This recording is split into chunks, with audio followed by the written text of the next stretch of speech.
Plane দুর্ঘটনায় মানুষের বাঁচার চান্স নেই বললেই চলে। তারপরও কিছু কিছু ঘটনা এতটাই অবাক করা যা অনেক সময় সিনেমার গল্পকেও হার মানায়।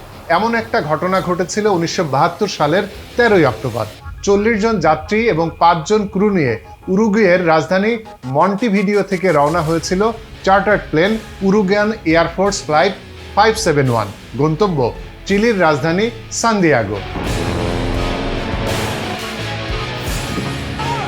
উড্ডয়নের কিছু সময় পরই প্লেনটি আন্দিজ পর্বতে ভেঙে পড়ে।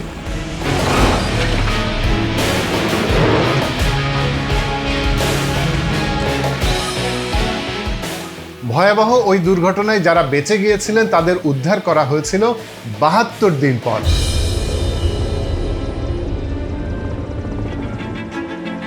খেয়ে না খেয়ে -30 ডিগ্রি তাপমাত্রা সহ্য করে বেঁচেছিলেন তারা। অথচ গোটা বিশ্বই ধরে নিয়েছিল আন্দিজ পর্বতে বিমান ভেঙে পড়ায় তারা কেউই হয়তো আর বেঁচে নেই।